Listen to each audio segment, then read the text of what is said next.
আজ সংগ্রামী যৌথ মঞ্চের ডাকে কলকাতায় এক মহা মিছিলের ডাক দেয়া হয়েছে। এই মিছিল হাওড়া স্টেশন, শিয়ালদা স্টেশন এবং হাজরা মোড় থেকে 12টার সময় শুরু হয়।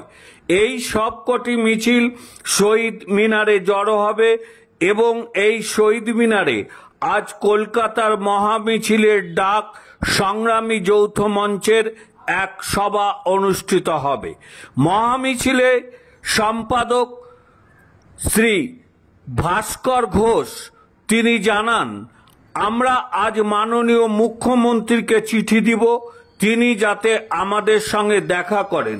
তিনি বলেন, এর আগে আমরা মুখ্য সচিবের সঙ্গে বৈঠক করেছি, তার কোনো ফল হয়নি। সুতরাং আমরা চাই উনি আমাদের সঙ্গে দেখা করুন এবং এই সমস্যার আশু সমাধান করুন।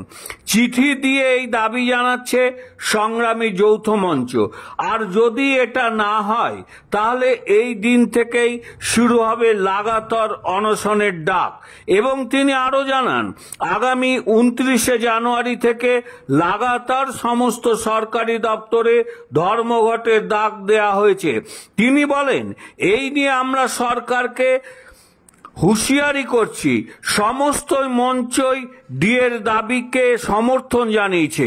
যৌথ মঞ্চের সম্পাদক তিনি জানান, 19 তারিখ যদি মুখ্যমন্ত্রী দেখা না করেন তাহলে আজ থেকেই অনশন জারি হচ্ছে এবং আগামী 29 তারিখ সরকারি দপ্তরে ধর্মঘট শুরু হবে।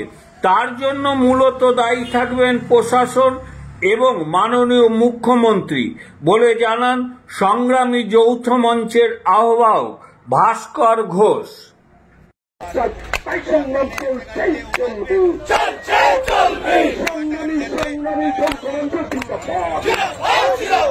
আজকের মহামিছিলে দলে দলে যোগ দিন, আজকের মহামিছিলে দলে দলে যোগ দিন। যোগ্য ফেলের চাকরি চাই, যোগ্য মেয়ের চাকরি চাই, তাই সংগ্রাম চলছেই চলবে।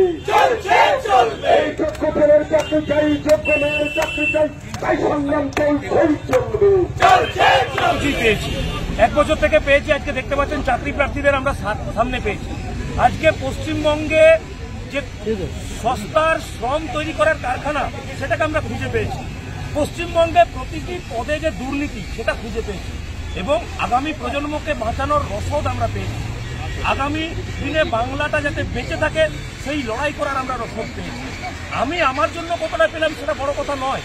কর্মচারীরা নিজের স্বার্থে যেমন ডিএর জন্য লড়াই করছে, কর্মচারীরা আগামী প্রজন্মের প্রতি দায়বদ্ধ। তাই 6 লক্ষ শূন্য পদে অবিলম্বে স্থায়ী এবং স্বচ্ছ নিয়োগের দাবি রেখেছে। কর্মচারীরা আগামী প্রজন্মের প্রতি দায়বদ্ধ বলেই যারা অস্থায়ী কর্মচারী রয়েছে তাদের স্থায়ীকরণের বিষয়ে বারবার আমরা আন্দোলন করছি। আগামী দিনে কি পাবো সেটা সময় বলবে, কি পেয়েছি সেটাও সময় বলবে। এখন যেটা পেয়েছি সারা পশ্চিমবঙ্গের জনগণকে আমরা সাথে পেয়েছি এই লড়াই। আজকে মিছিলে কতজন এখান থেকে এক্সপেক্ট করতে, কারণ আজকে এই মিছিলটাকে আপনি মোটামুটি লিড করছেন, কতজন আজকে এখানে কোন কোন সংগঠন এখানে থাকছে? দেখুন, মূলত এখানে চাকরি প্রার্থীদের আমরা আমন্ত্রণ করেছি। চাকরি প্রার্থীদের বেশ কয়েকটি সংগঠন এখানে উপস্থিত হয়েছে। আমাদের যে কর্মচারীদের মূল মিছিল সেটা একটা আসবে হাওড়া থেকে, একটা আসবে শিয়ালদা থেকে। এখানে আমরা আশা করছি চাকরি প্রার্থীদের 1,500 জমায়েত হবে এবং সেই মিছিল আমরা এখান থেকে নিয়ে শহীদ মিনারের উদ্দেশ্যে রওনা করব। একদম সোজা রাস্তা ধরে শহীদ মিনার। মূলত একটা জিনিস সেটা হচ্ছে, আপনারা আজকে বলেছিলেন যে মুখ্যমন্ত্রী মমতা বন্দ্যোপাধ্যায় যদি না দেখা করেন তাহলে আপনারা অনশনে বসবেন আজ থেকে। সেটা কি আজ থেকে আমরণ অনশন নাকি এমনি রিলে অনশন? আমরা তো সাংবাদিক সম্মেলন করে জানিয়ে দিয়েছিলাম যে 19 তারিখ পর্যন্ত মাননীয় যদি আমাদের সঙ্গে দেখা করেন, মুখ্যমন্ত্রী যদি আমাদের সঙ্গে দেখা করেন, আলোচনা মিটিয়ে নেন ভালো, না হলে 19 তারিখের পরে আমরা পরবর্তী কর্মসূচি যেটা আমাদের আমরণ অনশন সেটা আগামীকাল থেকে শুরু হবে। আজ রাত 12টা পর্যন্ত যদি প্রশাসনের কেউ দেখা করেন, পশ্চিমবঙ্গ সরকারের কেউ এসে আলোচনার টেবিলে বসেন ভালো, নচেত কিন্তু আগামীকাল সকাল থেকে আমরা আমরণ অনশনে বসবো এবং আগামী 29শে জানুয়ারি থেকে লাগাতার ধর্মঘটের পথে আমরা যেতে বাধ্য থাকব। চন্দন চ্যাটার্জি, সংগ্রামী যৌথ মঞ্চের রাজ্য কমিটির সদস্য।